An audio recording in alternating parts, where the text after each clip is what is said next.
अभी तक हम लोगों ने प्लास्टिक फॉर्मिंग प्रोसेस के अंदर थ्रोइंग को देखा और उसके बाद जो है जिगर एंड जॉली को देखा। तो थ्रोइंग मेथड से जो भी हम लोग बॉडी को बना रहे थे वो थोड़ा होलो शेप के बॉडी ज़्यादातर बनाते हैं, और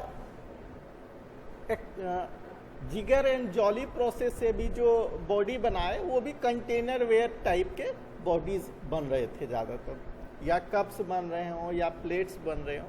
ये सब होलो शेप के बॉडी हैं। थोड़ा प्लेट जो हैं वो फ्लैट वेयर टाइप के बॉडीज आ जाते हैं। अब हम लोग आज जो प्रोसेस पढ़ने जा रहे हैं उस प्रोसेस में हम लोग सिमेट्रिकल शेप के जो बॉडीज होते हैं उसको फैब्रिकेट करने सीखेंगे। तो आज का जो टॉपिक है हमारा ये है एक्सट्रूशन। ये प्लास्टिक फॉर्मिंग प्रोसेस के या प्लास्टिक मास को ही हैंडल करने का एक तरीका है। इसमें हम लोग बॉडी को बनाते हैं। तो एक्सट्रूशन प्रोसेस में जो प्लास्टिक मास यूज किया जाता है उसमें वाटर कंटेंट जो है ये 15 to 20% होता है। हम लोग देखे इससे पहले सॉफ्ट मड जिसमें जो की वाटर कंटेंट जो है कंपैरेटिवली हायर था, जो कि हम लोग पोटर्स व्हील पर यूज़ करते हैं। तो एक्सट्रूशन प्रोसेस में जो है वाटर कंटेंट 15 to 20% होता है। और इस प्रोसेस में क्या करते हैं कि जो डीएड किए हुए प्लास्टिक मास था इसको हम लोग एक डाई के थ्रू पुश करते हैं। एक नोजल होता है उसमें डाई फिट किया हुआ रहता है और जिस आकार का हमको चाहिए वैसा हम लोग डाई लगाते हैं। यदि हमें सिलिंड्रिकल चाहिए आउटपुट बॉडी तो हम लोग सिलिंड्रिकल डाई लगाते हैं, और यदि हमें स्क्वायर शेप का बॉडी चाहिए तो हम लोग स्क्वायर शेप के डाई को लगा देते हैं। इसके बाद पीछे से एक फोर्स लगा करके या एक क्या कहें स्क्रू के माध्यम से उस डाई से हम लोग इस प्लास्टिक मास को पास कराते हैं, और जब किसी फोर्स के थ्रू उस प्लास्टिक मास को डाई से पास कराते हैं तो वो डाई का शेप प्लास्टिक मास ले लेता है। तो इस तरीके से हमें हमारे डिजायर क्रॉस सेक्शन का एक यूनिफॉर्म बॉडी मिल जाता है। तो इस प्रोसेस में जो प्रोडक्ट मिलता है वो एक यूनिफॉर्म क्रॉस सेक्शन का कॉलम मिलता है, एक लंबा सा कॉलम मिलता है।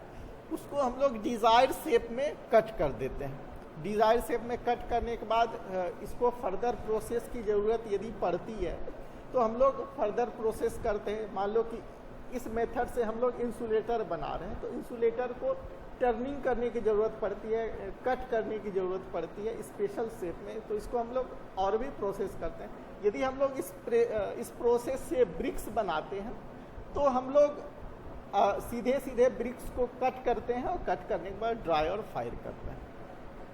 तो किस तरीके का हम लोगों को बॉडी को बनाने के लिए इस प्रोसेस का यूज़ कर रहे हैं उसके अकॉर्डिंग इसका हम लोग आगे के प्रोसेस को इन्वॉल्व करते हैं। इस मेथड से हम लोग सिमेट्रिकल शेप जैसे कि ट्यूब्स, इंसुलेटर, टाइल्स, खास करके वॉल टाइल्स, रिफ्रैक्टरी ब्रिक्स, इसके अंदर भी इंसुलेटिंग रिफ्रैक्टरी ब्रिक्स को और हाई टेंशन इंसुलेटर को बनाते हैं। तो ये कुछ पर्टिकुलर चीज़ें हैं जो कि सिमेट्रिकल शेप्स होता है। आप ट्यूब्स देखोगे वो सिमेट्रिकल शेप्स होते हैं। इंसुलेटर देखोगे तो इंसुलेटर को कट करके हम लोग फिर फर्दर प्रोसेस करते हैं। रिफ्रैक्टरी ब्रिक्स जो हैं सिमेट्रिकल शेप होते हैं, टाइल्स जो है सिमेट्रिकल शेप होते हैं। तो इन सब को बनाने के लिए हम लोग एक्सट्रूशन प्रोसेस का यूज़ करते हैं।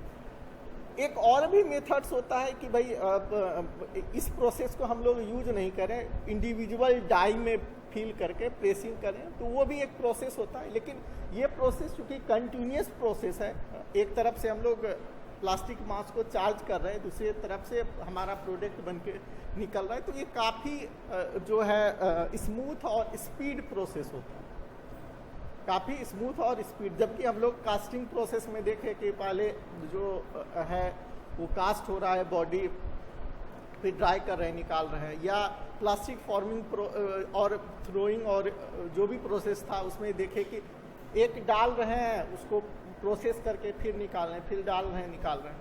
लेकिन ये है कंपेरेटिवली उन सब प्रोसेस से ये प्रोसेस काफ़ी स्पीड होता है।